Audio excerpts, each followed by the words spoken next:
You join us on part 2 of our Mongol rally adventure in Azerbaijan on our way to the capital of Baku. Whilst we marvel at the Soviet-era trucks and cars, we plan to visit the docks in Baku to talk to a man about passage across the Caspian Sea on a cargo ferry. I'd like to say that we passed into Azerbaijan without trouble, but it turned out to be our third most difficult border crossing of the whole trip. On the Georgia side, we almost killed the juvenile drug-sniffing dog when the boot lid, spare tire and all, suddenly slammed shut on its head, when the dog went here and the handler leaned on here. Luckily, it escaped with just a hurt paw, and we escaped swiftly with all our orifices still intact before the furious border guards changed their minds about moving us on. The real tragedy was that we didn't get any of this on film for obvious border filming restriction reasons.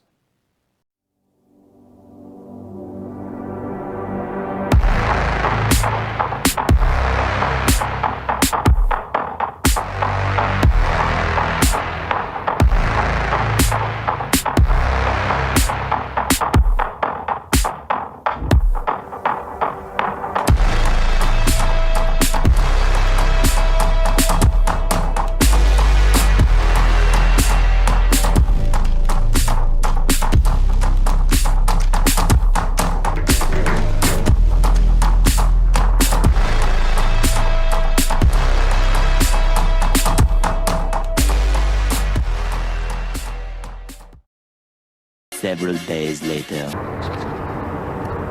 Welcome to the Caspian Sea. It's day 2 of who knows. Not looking forward to spending another night on the deck of the ship, but there you go. Basically, there have been no video recordings for the past 5 or 6 days. It's now Friday. We got into Baku port on Sunday, I think, Sunday night. We had some knowledge off the internet that we needed to speak to this guy called Ishmael. He's a fixer, basically. He will jump you ahead in the queue. However, when we arrived, we discovered 10 to 15 ralliers already there. It took a few days for us to get information about what was actually going on. There was a lot of mistrust between people, and there was a lot of miscommunication between us and the port officials. We spent a few nights in a hotel. There was a lot of hoo-ha about people that had used Ishmael and people who had not. There's a lot of bad blood, and the police were called one night because somebody almost got into a fight with Ishmael. Most of the hot-headedness was over the fact that people had paid Ishmael money and had not subsequently got on a boat. Most of the ralliers that we found in the port on the Sunday night, Monday, had been there from that Friday. They were particularly pissed off because people who had turned up on the Sunday night had got straight on the boat because they'd used Ishmael. From that point, there was no boat. We later discovered, and I think the Tuesday or the Wednesday, that there are 3 boats that cross Caspian Sea, and 2 of those are broken. The boat that had gone on the Sunday night did not take a lot of ralliers because it was carrying a part for the broken boat. That broken boat is actually the boat that we're on now. So they did fix it. From there, we did actually give Ishmael money. This was because we became desperate. We fast running out of our Russian visa time. We need to get to Russia before that visa expires. However, because this is a Turkmen boat, he did not know and could not buy tickets for this boat, so he hadn't mentioned this to us. We found out about this boat through the good people on the Facebook group who were helpful enough to find out the information and broadcast it to everybody. We found out this boat was coming back over, and it would be in the port Thursday, Wednesday, I've forgotten what day. Now bear in mind, we got onto the boat on Thursday, and these ralliers that had been there since the Friday basically been in the port for 7 days and had been waiting around in the hot sun. The point of madness had been passed. They'd even dubbed themselves their own refugee camp, Turkmenistan. So yeah, things are getting quite desperate on the boat. We got on at 9 o'clock. We didn't disembark. This is 9 a.m. We didn't disembark until 2:30 this morning. So that was 17 hours. Something really awesome was there's a town in the middle of the Caspian Sea which is made up of oil rigs. If you've never heard about it, Google it. It was fucking awesome. The sun was rising over the Caspian Sea. It was beautiful, and you could just make out this like epic, like massive, as far, pretty much looking sideways out the boat, the entire horizon was made up of oil rigs. You could just pick it out in the distance, but it was like the sheer scale of it was incredible. Fast forward to today, it's now 5 p.m. We found out a couple of hours ago that we're anchored. We're approximately 10 miles off the coast of Turkmenbashi, just waiting to go into the port. But we've been told that will not be until tomorrow. Whether that's tomorrow morning or tomorrow midnight, who knows. But I expected something like this, but it doesn't make it any easier. It is fucking hot. Not a lot of things are air conditioned. And the kitchen is running out of food and has run out of water. Things are going to get desperate.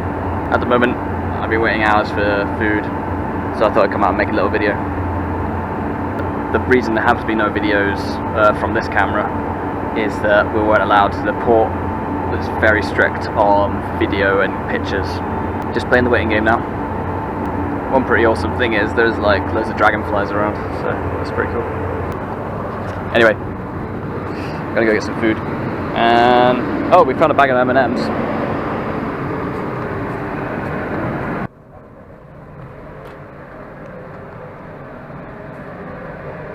Hey Mark, where are we going? Where are we going, Mark? We're going to... What's that over there? What's that? It's Turkmenistan. Oh, are we getting off the boat? Who knows? How long have we been on the boat, Mark? Who knows? At least 2 days.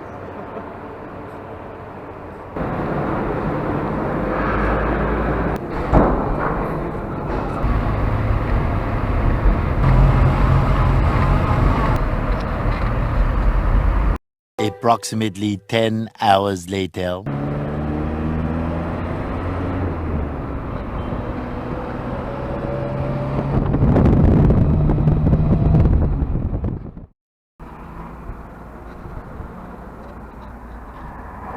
The guys are getting bread and water. Port was a fucking ordeal yesterday. 11 hours. We heard rumours that Turkmenistan is the hardest country to get into, other than North Korea. People are super friendly here though. Literally everybody is looking at the car, so that's pretty cool. Yeah, I had a good breakfast this morning, so feeling on it. Hopefully we'll make it to Ashgabat today, and then tomorrow Darfaza gas crater.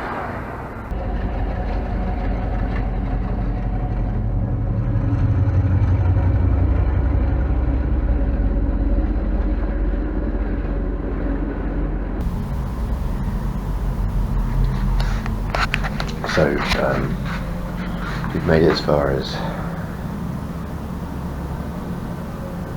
Ashgabat in Turkmenbashi, which is the capital. We're staying in this growing hotel. I just thought I'd show you how awful it is. Lovely staying mattress.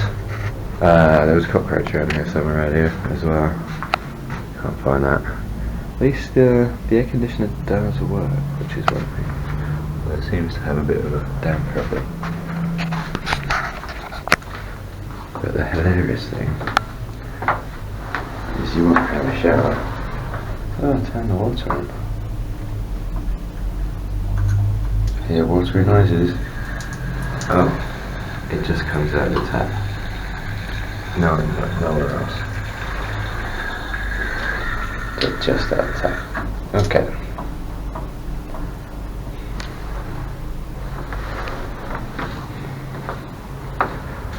Yeah. Wouldn't mind if it was cheap, but it wasn't cheap. Not cheap. Still. Tombstone. Woo. Gates of hell today, hopefully.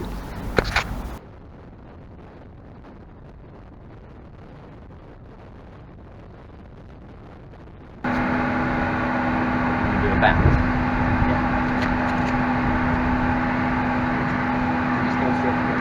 No, it's not even connected at the bottom anymore. We have no shock absorber connected on this wheel. If you look at the bottom mount, Yeah. it's actually pulled up from that and is Oh yeah, shit. pushed all the way up. Oh, we lost the boulder. I don't know. Well, that was the one that was always bent. Probably western approach.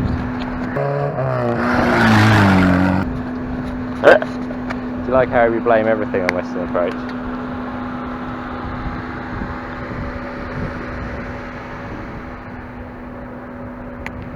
Oh yeah, we're on day whatever the fuck it is. I forgot, we haven't updated this in a while. Day ridiculous in Turkmenistan. Yeah. Going to the gates of hell. Through the desert. Yeah, there's like camels and everything. And also sick Ural trucks.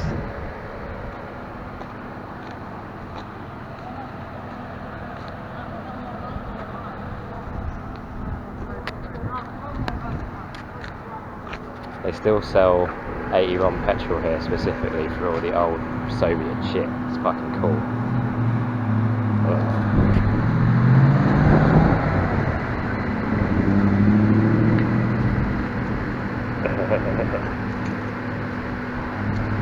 To explain to the good people. Explain to the good people what you're doing with a Sprite bottle with muddy water in it. Sprite bottle with muddy water. So what have you done? I'm attempting to make some on-the-go instant coffee. It's just like frappe, You're broken. only with no ice. You have issues. Yeah. But put it caffeine issues. put it next to the transmission tunnel though, and that'll go. It's gone. Wow, that is like a frappe. It's exactly like frappe. That's how they do it. Only normally with ice. Yeah, and milk. There's no ice. No. No milk. So yeah. we all have our addictions, right? As you can see, I'm standing in the sun. Yay! Why are we doing this? Let's get rolling. Water's topped up. Oil's topped up.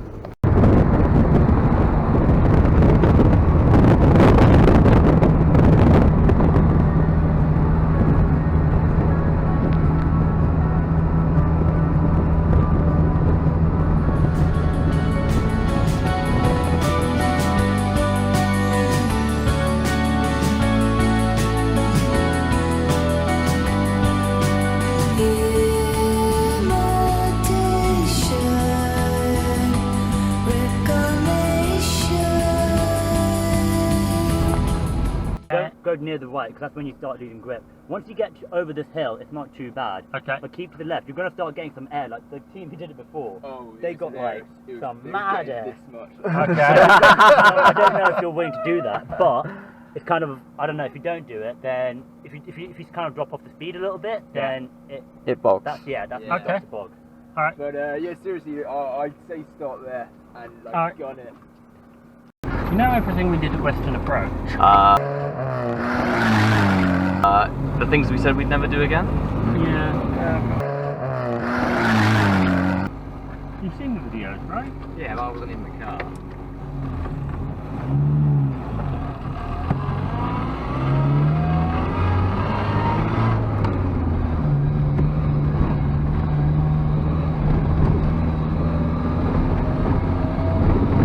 Oh yeah, there's no brake.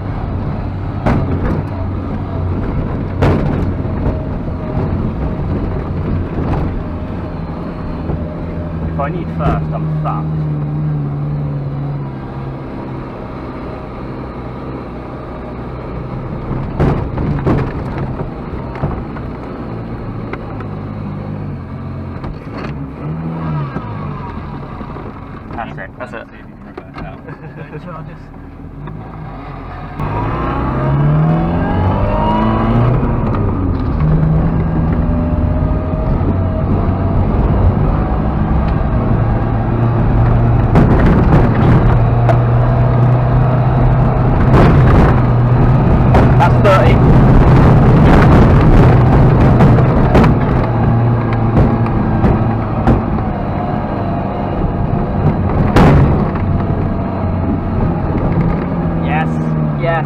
gas. So close.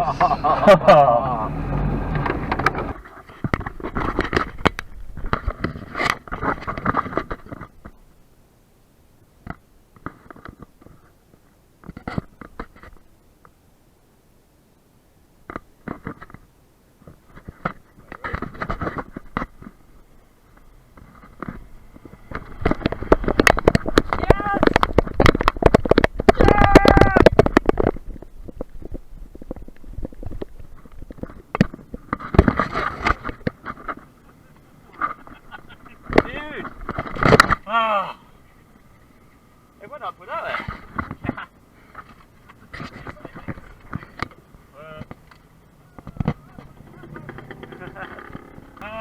Would you like one or two? Two and a drifting. I'll have two and a drifting. I'm happy with that. There you I go. don't care.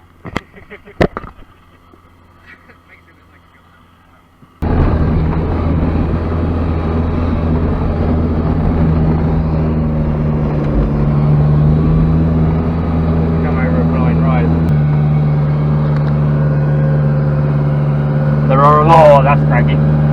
There are a lot of fresh tyre marks here.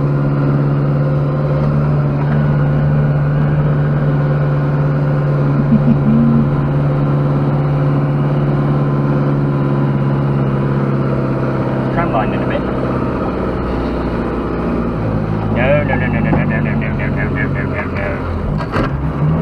No. No, bollocks.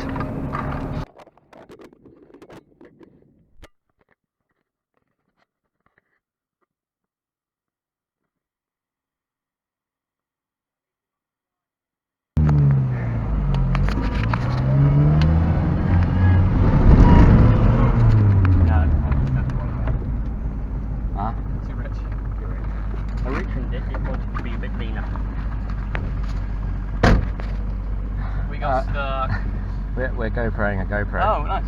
Hello, FoPro. Hello, FoPro. We got stuck in the sand.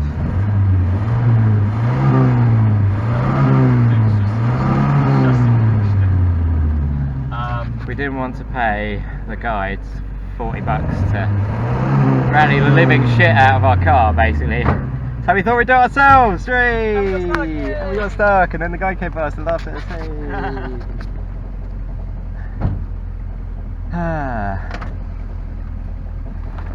Now the question is, where the fuck did that gear go?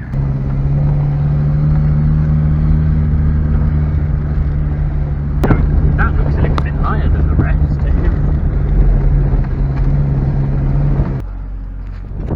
Road goes up over there. That's not the one we want. No. Or is it one that went over that way?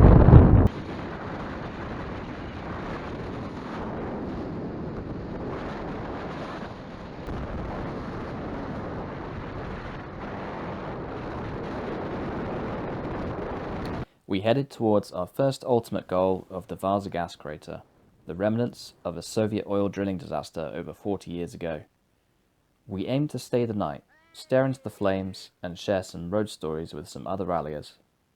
We also had to make a very tough decision about the rest of our trip. But for that, you'll have to wait until part 3.